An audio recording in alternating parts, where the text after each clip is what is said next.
ओम गुरुवे नमः। श्री गुरु शरणं श्री गुरु शरणं अखंड मंडलाकारं व्याप्तं येन चराचरं तत्पदं दर्शितं येन तस्मै श्री गुरुवे नमः। गौरांगं रसमयं नित्यं रसाचार्यं रसोत्सुकं श्रीराम हर्षण देवाख्यं सद्गुरुं प्रणमाम्यहम्। नीलाम्बुजश्यामलकोमलाङ्गं सीतासमारोपितवामभागं सायकचारुचापं नमामि रामं रघुवंशनाथं। रामाय रामभद्राय रामचन्द्राय वेदसे रघुनाथाय नाथाय सीताय पतये नमः। अतुलितबलधामं हेमशैलाभदेहं दनुजवन्कृशानं ज्ञानिनामग्रगण्यं सकलगुणनिधानं वानराणामधीशं श्रीरघुवर प्रियभक्तं वातजातं नमामि। बंदम तुलसी के चरण बंदम तुलसी के चरण जिन्हकी न्यो जग काज कलि समुद्र बूढ़त लख्यो प्रगट्यो शब्द जहाज। बोलिए श्री सीताराम जी महाराज की, श्री हनुमान जी महाराज की, श्री गुरुदेव भगवान की, उमापति महादेव की जय, सब संत भगवान की जय। जय जय सीताराम।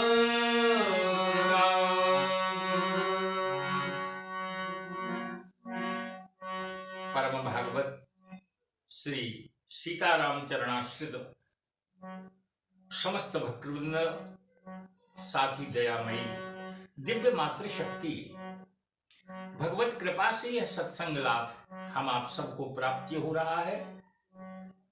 अनंत कोटि ब्रह्मांड नायक भक्तवांशा कल्पतरु भक्तों की कामनाओं को सदैव कल्प वृक्ष की तरह सदैव पूर्ण करने वाले श्री सीताराम जी महाराज के युगल चरणों में साष्टांग दंडवत प्रणाम करते हुए, श्री गुरुदेव भगवान के श्री चरणों में दंडवत प्रणाम करते हुए आइए मात्र अपनी वाणी को सफल करने के लिए सर्वप्रथम समस्त अमंगलों को नष्ट करने वाला परम मंगलमय भगवान के नाम का स्मरण दोबारा करते हैं। भैया भगवान के नाम में वह शक्ति है कि वक्ता को कथा कहने की शक्ति और श्रोताओं को कथा सुनने की पात्रता भगवान नाम से प्राप्त होती है। क्योंकि भैया भगवान का जो नाम है वह है मंगल भवन है, अमंगल हारी। भगवान मंगल के भवन है, मंगल के घर है। आइए मिलकर के दो बार भगवान नाम उच्चारण करें। रघुनंदन राघव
के अंतर्गत सज्जनों 5 प्रकार के, वैसे तो मानस ही अमृत है, लेकिन इस श्री रामचरितमानस में हमारे गोस्वामी श्री तुलसीदास जी महाराज ने सर्वप्रथम पहला अमृत क्या है? नामामृत। भैया नाम को जितना प्रेम से, जितनी श्रद्धा से, जितने लगन के साथ जपा जाए तो नाम के अधीन नामी हो जाता है। दूसरा अमृत है कथामृत, जो हम आप पान कर रहे हैं। तीसरा अमृत है भगवान के चरणों में भक्ति हो जाएगी तो प्रेमामृत प्राप्ति हो जाएगा। एवं चौथा अमृत है श्री मानस का वचनामृत है।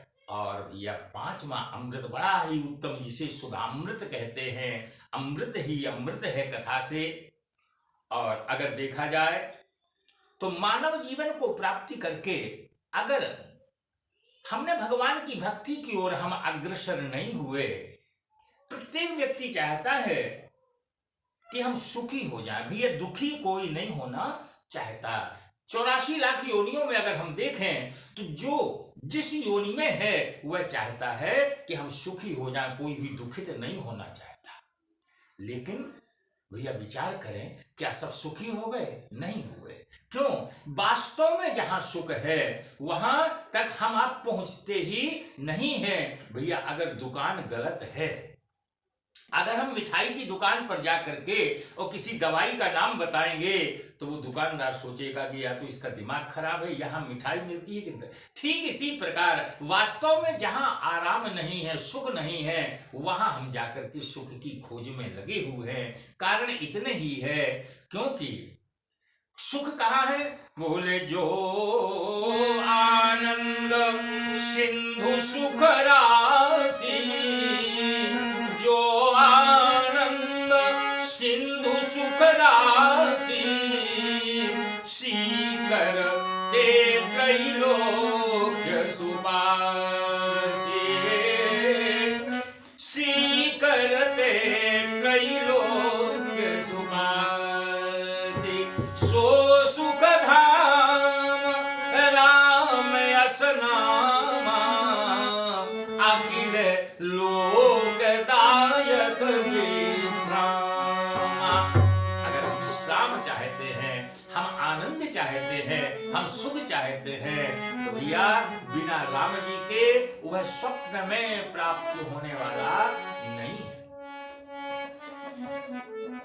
हमारे बाबा तो यहां तक लिख गए, बोले बारी मथे घृत होय बहु, सिकता ते बरुते, बिनु हरि भजन न भवतरिय, यह सिद्धांत अपेल।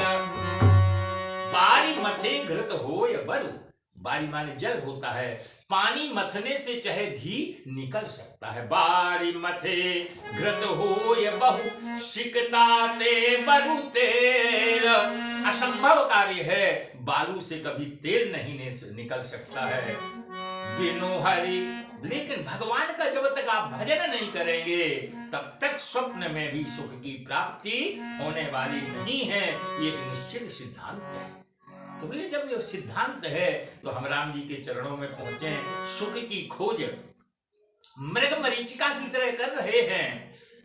एक कवि का बड़ा सुंदर भाव, धनहीन कहे धनवान सुखी। धनहीन अर्थात जिसके पास पैसा कम है, वो अपने से बड़े को देखता है तो देखता है तो कहता भैया ये हमसे ज्यादा सुखी है, क्योंकि मेरे पास साइकिल है तो इसके पास मोटरसाइकिल है। मोटरसाइकिल वाला कहता है इसके पश्चात, इसके बाद 4 व्हीलर है, ये ज्यादा सुखी है। इसके पास 2 मकान है, इसके पास 4, बस ये संसार में चल रहा है कि ये ज्यादा सुखी है। लेकिन सज्जनों विचार करना, क्या वास्तव में कोई सुखी है? धनहीन कहें धनवान सुखी, धनवान कहें सुख राजा कुमारी है। राजाओं के पास संपूर्ण प्रकार की संपत्ति, तो राजा से पूछा आप तो सुखी? राजा कहे महाराजा सुखी। ये राजा से बड़े होते जिन्हें महाराजा कहते हैं। उनसे पूछा आप सुखी? अरे महाराज बोले भैया इंद्र हमारे सामने, अरे इंद्र के पास हाथी घोड़े रथ अप्सरा क्या नहीं। महाराज कहें सुख इंद्र को भारी है, तब इंद्र कहें त्रिपुरारी सुखी। एक दूसरे के ऊपर टाल रहे, बड़े ध्यान से सुनना। तब इंद्र कहें त्रिपुरारी सुखी। त्रिपुरारी माने भगवान शिव। त्रिपुरारी भगवान शिव से पूछा तो त्रिपुरारी कहें सुख ब्रह्मा को भारी है। अरे बोले जगत को बनाने वाले ब्रह्मा जी ज्यादा सुखी। ब्रह्मा जी के पास गए, तब ब्रह्मा कहे खटवदन सुखी। खटवदन कहे सुख विष्णु को भारी है। अरे विष्णु भगवान की कौन चलाए, जिनके चरणों में साक्षात लक्ष्मी जी विराजित हैं, वो जब सुखी है। भैया सब देवता मिलकर के और विष्णु भगवान के पास वैकुंठ में गए और कहा महाराज आप तो कह दो कि हम संपूर्ण प्रकार से सुखी हैं, क्योंकि आपके पास तो लक्ष्मी जी चरणों में सदैव विराजित हैं। तो विष्णु भगवान ने बड़ा सुंदर उत्तर दिया। तब विष्णु कहें सब लोग सुखी। भैया तुम सब लोग सुखी हो। देवताओं ने कहा महाराज ये तो प्रश्न ही आपने समाप्त कर दिया, ऐसा नहीं, एक का नाम बताइए कि कौन सुखी। तब विष्णु कहे सब लोग सुखी और सब लोग कहें सुख देव को भारी है। निर्णय नहीं हो पा रहा है भैया वास्तव में कौन सुखी है। तो हमारे बाबा अंतिम पंक्ति लिखते हैं, तब तुलसी दास विचार कहें। तब तुलसी दास विचार कहें कि हरि नाम बिना सब जीव दुखारी है। हरि नाम बिना सब जीव दुखारी है। अगर भगवान का नाम रूपी धन, ये राम नाम रूपी धन नहीं कमाया तो भैया चाहे कितनी संपत्ति आपके पास रही आवे, वो हम क्या कहला जाएंगे, हम निर्धन कहलाएंगे। तो भैया निर्धन नहीं बनना है, धनी कहाँ से बनेंगे, बोले राम नाम से धनी बनेंगे। हमारी भक्तिमती मीरा जी ने तो एक इसको नाम को धनी कह ही दिया। वायु जी मैंने राम रतन धन पायो। वायु जी मैंने राम रतन धन पायो। वायु जी मैंने राम रतन धन पायो। वायु जी मैंने राम रतन धन पायो। किसी ने पूछा कहाँ से मिला, बस तो अमोलक दी मेरे सतगुरु। बस तो अमोलक दी मेरे सतगुरु। बस तो अमोलक, बस तो अमोलक दी मेरे सतगुरु। बस तो अमोलक दी मेरे सतगुरु। करके रखा अपनायो। वायु जी मैंने करके रखा अपनायो। राम रतन धन पायो। राम रतन धन पायो। संदर्भ में मीरा जी का थोड़ा सा ये बहुत अच्छा पद है, बताया आप लोगों को। तो अगर हम वास्तव में सुखी होना चाहते हैं भैया तो राम नाम रूपी धन एकत्रित करें। क्षण भंगुर जीवन पा करके, ये क्षण भंगुर जीवन है पता नहीं है। क्षण भंगुर जीवन पा करके कुछ पुण्य की राशि कमाते चलो। रसना से रसीली सुधा रस सी अवधेश की महिमा गाते चलो। गिरही चंद्रगो में भरी भिन्नीर घटा, इस मानस को सरसात चलो, दुनिया को बनाते हुए कुछ तो, दुनिया को बनाते हुए कुछ तो, परलोक की राह बनाते चलो, परलोक की राह बनाते चलो। तो यह परलोक की राह क्या है, परलोक का रास्ता क्या है? यही राम नाम है। विस्तार से केवल एक दिन की कथा पर राम नाम के बारे में ही निवेदन करेंगे। अभी आपको पिछले भागों में निवेदन किया कि भैया श्रद्धा और विश्वास जरूरी है।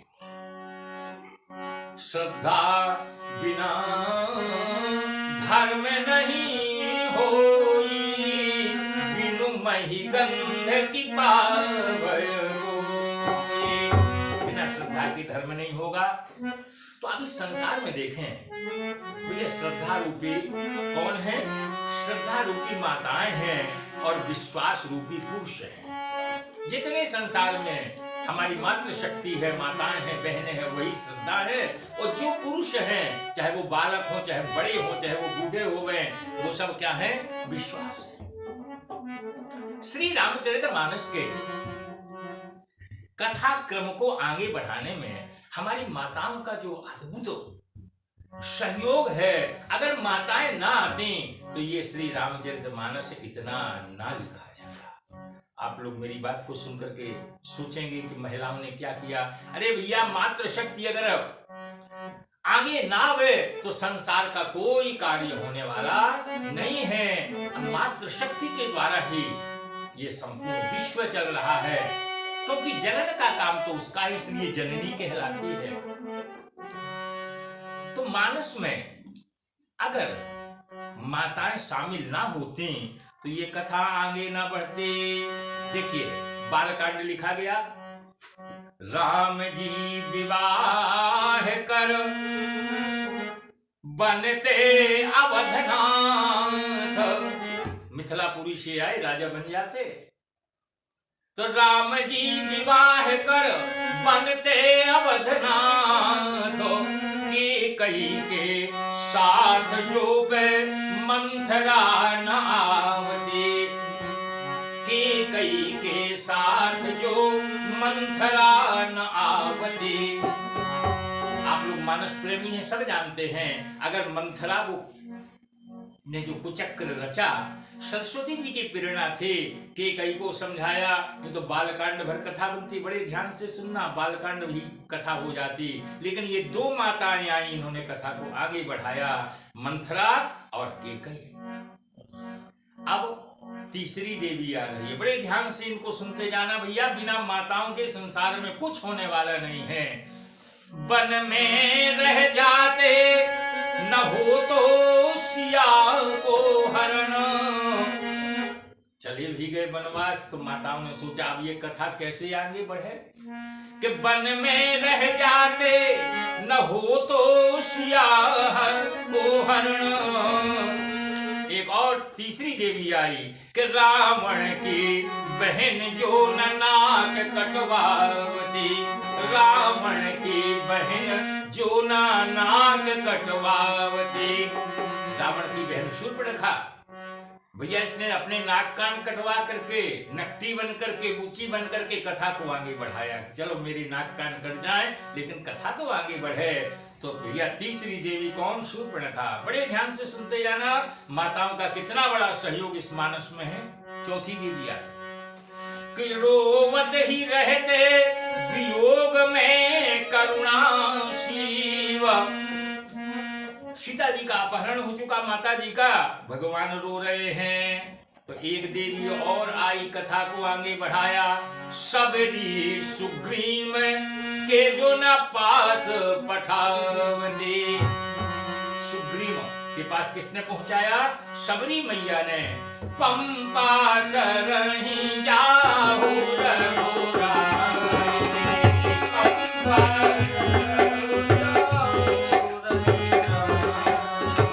कहाँ होई ये सुग्रीव मिला।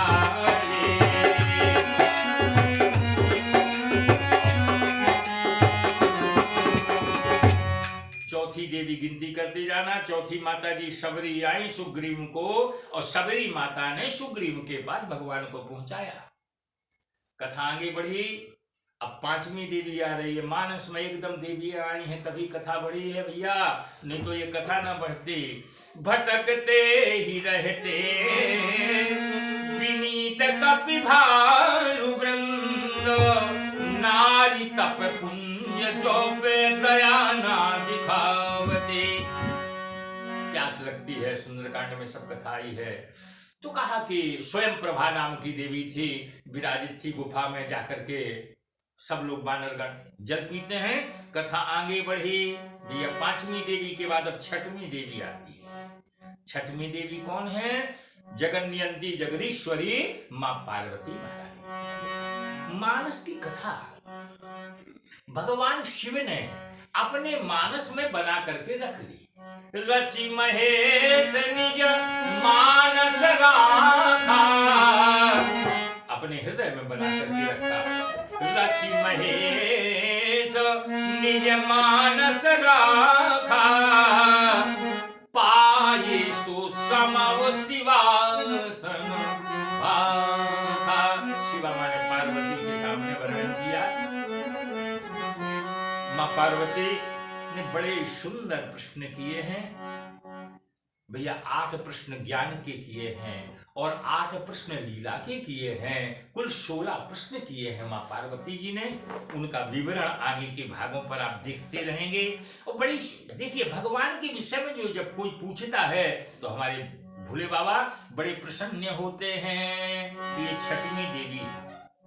पूछऊं रघुपति कथा प्रसंगा,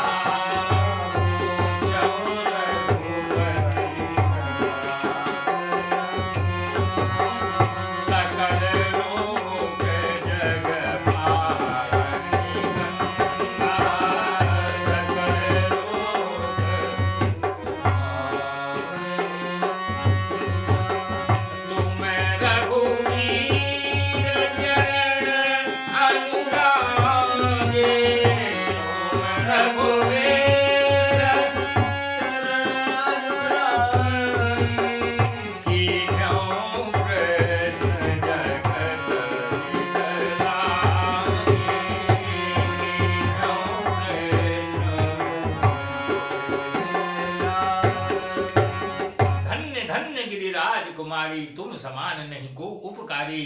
धन्य है पार्वती, तुमने बड़ा सुंदर प्रश्न किया। सकल लोक जग पावनी गंगा, जिस प्रकार से गंगा समस्त लोगों को पवित्र करती है, उसी प्रकार ये राम कथा सबको पवित्र करेगी। तो ये छठवीं देवी कौन? मां पार्वती। अब ये 7वीं देवी और आ रही है। 7 सोपान है, 7 देवियां आपको बताई। एक 7वीं देवी अब आगे आई। कौन? श्री रत्नावली जी गोस्वामी, हमारे भक्ति शिरोमणि श्री गोस्वामी तुलसीदास जी की धर्मपत्नी का नाम रत्नावली है।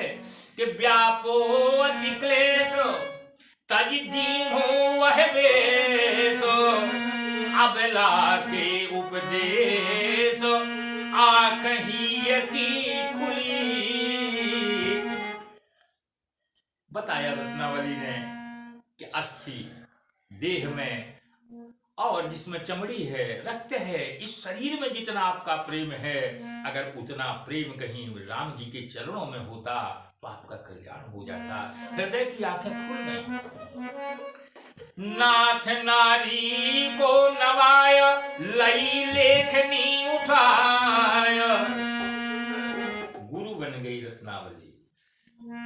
नाथ माथ नारी को नवाय, लई लेखनी उठाय। गए राम गुण गाय, धन्य धन्य रत्नावली।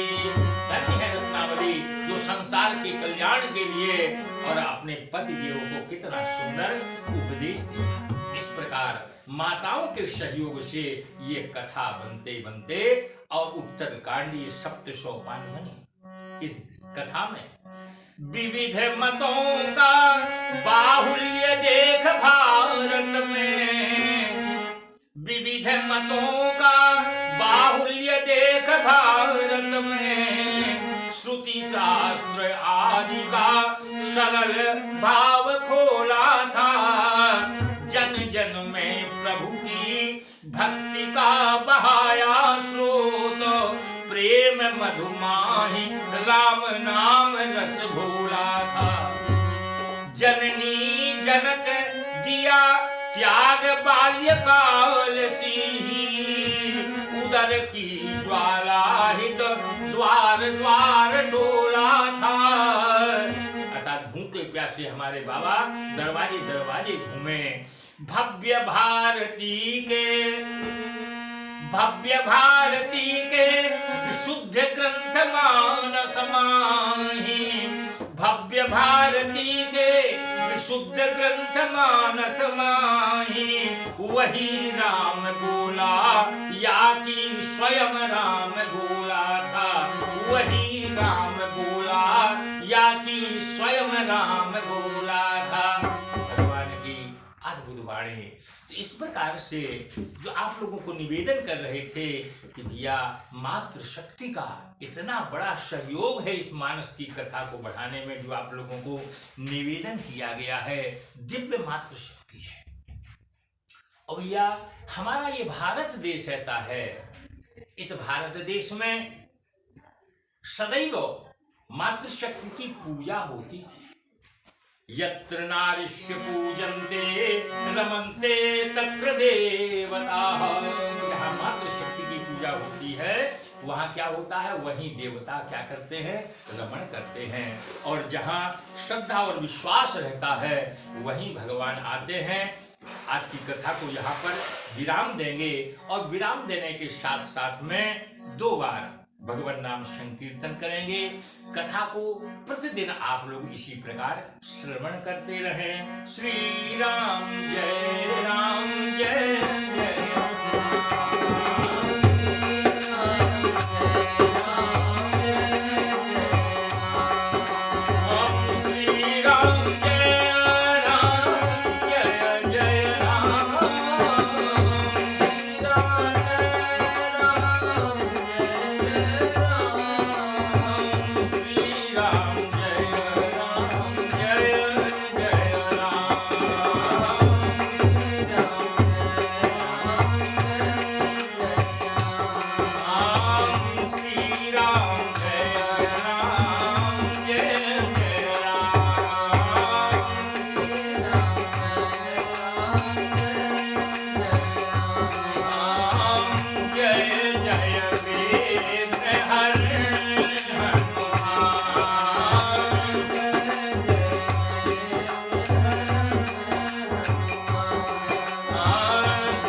हनुमान जी महाराज की, सब संत भगवान की जय जय।